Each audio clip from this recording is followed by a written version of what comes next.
Okay, so you're ready to really get into North Korea, huh? Mm, Beyond like the usual stuff you see, right? yeah, going deeper. You want to figure out what's actually going on over there. Exactly. Well, good. You came to the right place because This is it. the stuff that you sent is Fascinating. it's super interesting. Absolutely. It really makes you rethink uh, some of the assumptions you might have about North and South Korea. Totally. I mean, we're even talking about like North Korean soldiers in Ukraine, Yeah. fighting alongside the Russians. Right. Alongside Russians. And even a scenario where North Korea leads the reunification of the peninsula, which is Which really flips the script, right? wild. Yeah. Like when you think about the way we normally view North Yeah. and South Korea, you fall into this like good versus evil Totally. Yeah. dichotomy, but this source is really pushing us to go deeper, right? Sure. And look at some of the forces that might be at play that we typically overlook. Yeah. And, we talk about South Korea like it's this economic miracle, K-pop and all this amazing technology. Yeah. But this source paints a much more, I don't know, a little bit of a darker picture, a little more bleak. Uh-huh. Especially when it comes to like the dominance of these massive corporations, the Yeah. K-balls. Yeah, those cables. I mean, Samsung, Hyundai, LG. Huge. These are the giants that are shaping every aspect of South Korean life. Whoa. And it goes way beyond just the products that they make, Yeah, and it really talks about the pressure cooker environment, especially for young people Oh, absolutely. trying to, get a job at one of these K-balls. Yeah. They even have their own like crazy entrance exams. Right. It's almost like their whole lives are just, kind of structured to please these corporate overlords. It's no wonder that South Korea has one of the lowest birth rates in the entire world. It's wild. 0.72 children per woman. 0.72. That is crazy, right? That's nuts. So, I mean, when you think about that intense work culture, the cost of living, this like sense of obligation to the cables, it makes you wonder if it's even sustainable. Yeah, it's like a cyberpunk dystopia. Totally. Everyone chasing this corporate dream. Yeah. But at what cost? At what cost? And then the source goes on to say that North Korea, for all its problems, is at least prioritizing something different, which is survival. Yeah. And I think that's the core difference that's being highlighted here, right? Roughly. You have the South that is driven by economic growth, material wealth, and the North is just laser focused on maintaining its existence Yeah, in the face of what they perceive as all these external threats. right. This is a nation that's been purged in war and isolation, and it shapes their whole worldview. And so then that kind of leads to these questions like, okay, well, if reunification were to happen, would it just be the South absorbing the North? Right. Or could there be some kind of, I don't know, blend of these two seemingly opposite approaches to life? And the source seems to suggest that a synthesis, like a real blending of the two Koreas, is actually a real possibility. Interesting. And they even draw a parallel to this anime, this epic space opera called Legend of the Galactic Heroes. Okay, I am so here for this. Oh, right. Anime and geopolitics, let's go. So bear with me. So the analogy might sound, kind of out there. Right. But I think it illustrates this really fascinating point. So in this anime, the winning side doesn't just crush the losing side. Okay. Instead, they actually recognize the strengths of their defeated enemy and integrate them into their own society. Wow. It's about creating something stronger, more resilient by embracing difference. Okay, so applying that to the Koreas, you're saying that a unified Korea could actually benefit from From North Sean. from some of the North's strengths, like what? Like its traditionalism, its sense of like communal unity, its resistance to outside pressure. Huh. So then it gets even more interesting because then it brings up religion, specifically Orthodox Christianity. Orthodox Christianity. Apparently, Kim Jong-il had this fascination with orthodoxy. Wait, so we're talking about a potential future where a unified Korea, potentially led by the North, embraces a form of Christianity. That's not typically associated with the West, right? It's not typical associated with the West. That's wild. It might sound kind of far-fetched, Yeah. but this source is encouraging us to consider these possibilities. Totally. To think beyond the headlines Yeah. and really grapple with how complex this situation is. Okay, so we've talked about the South's corporate-driven society, the North's focus on survival, this crazy idea of North Korea-led reunification, and even Orthodox Christianity. But how did we even get here? Right. To understand that, I think we need to go back way back Back to the history. to the history, to the Korean Peninsula, especially the events that led to this division between North and South. The division. Yeah, absolutely. Yep. And that's what we're going to get into. All right, so stay tuned. All right. When we think about the Korean War, it's easy to kind of see it as just another Cold War conflict. But I think what we often overlook is just the sheer, human cost Yeah. and the trauma that it inflicted on the Korean people. I mean, It's millions of casualties, right? millions. Families torn apart, and this peninsula that's just permanently divided. Permanently divided. It's a wound that's never going to fully heal. And I think the fact that there was never a formal peace treaty signed, Right. the continued military presence on both sides, Yeah. it keeps that wound open. It creates this tension, Yeah. this feeling that war could break out at any moment. It's like they're always on edge. Yeah, and so it makes sense why North Korea has developed this siege mentality, this belief that they're constantly under threat. Right. They're always looking over their shoulder. Exactly, and they've seen what happened to other countries that opened up, that embraced Western capitalism. Yeah, regime change. Regime change, Chaos. instability. Look at Libya. Look at Iraq. And that leads us to this crucial point, this point about North Korea's nuclear program. Right, which is always in the headlines. Always in the headlines, yeah. We hear it being condemned as, this act of aggression, this provocation. Right.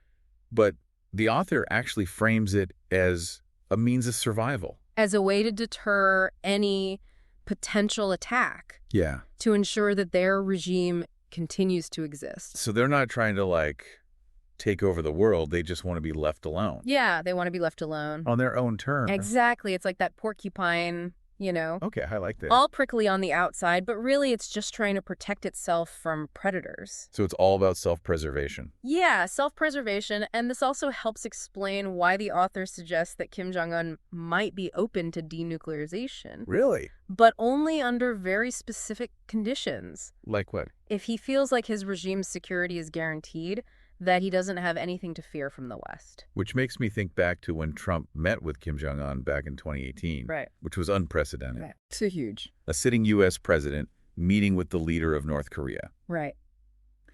And even though those talks didn't go anywhere, at least as far as denuclearization is concerned, Yeah. maybe it did open up some kind of possibility for future dialogue. Maybe. Yeah. So then that kind of brings us back to this idea of reunification.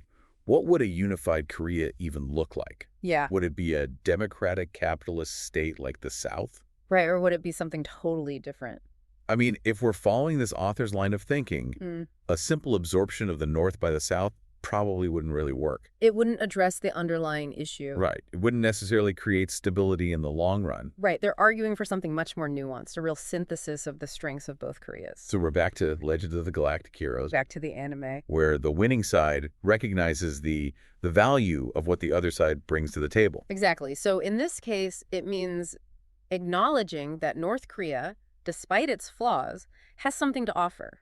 This sense of collective purpose, a focus on social cohesion, a different way of relating to the world. But wouldn't that require some serious compromises on both sides? Huge compromises. I mean, the South would have to give up some of its economic and political power, yeah, and the North would have to loosen its control over its people. absolutely. There would be immense challenges, no question about it. But So- the author is suggesting that the potential rewards could be enormous. Okay, paint me a picture. What are we talking about?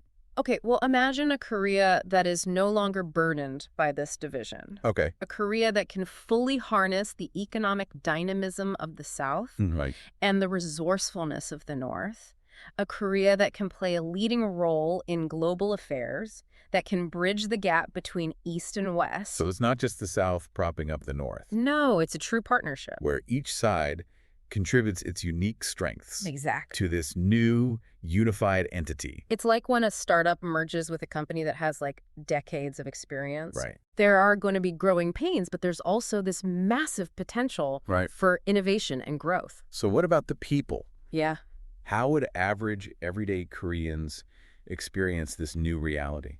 Well, the author talks about this flourishing of Korean culture, like this resurgence of traditional art forms and practices that have been suppressed in the North. So we could see a blending of K-pop with North Korean folk music, Exactly. a fusion of different culinary traditions. Yeah, a rediscovery of their shared history. So it's like this cultural renaissance. Yeah. A chance for Koreans to really reclaim their heritage And redefine their identity on their own terms. and move beyond this Cold War legacy. Exactly. I mean, it sounds amazing, but obviously this is all hypothetical. Yeah, it's all speculation. We're dealing with a very complex situation here, and there are a lot of unknowns. A lot of unknowns. But that's what's so great about these deep dives. It gets us thinking outside the box. It challenges us to consider different perspectives. To ask questions we might not have even thought of before. I'll be honest, this has really made me rethink some of my assumptions about the Koreas. And that's what's so valuable. It's not about having all the answers. It's about broadening our understanding. Engaging in a more informed dialogue. Exactly. So as we kind of wrap up this part of our deep dive, I want to turn it back to you, the listener. What are your takeaways? What new insights have you gained? What questions have come up? Have your views on the Koreas shifted in any way? And remember, this is just the beginning of your exploration. Keep digging. Keep questioning, keep challenging those conventional narratives. And most importantly, keep an open mind. Because the future might hold some surprises that we haven't even begun to imagine yet. Yeah, it really is like two totally different worlds, you know? Colliding, yeah. I mean, the North has been under this incredibly restrictive regime for so long. Decades, yeah. And the South has had, relative freedom. Yeah, prosperity. So how do you even begin to bridge that gap?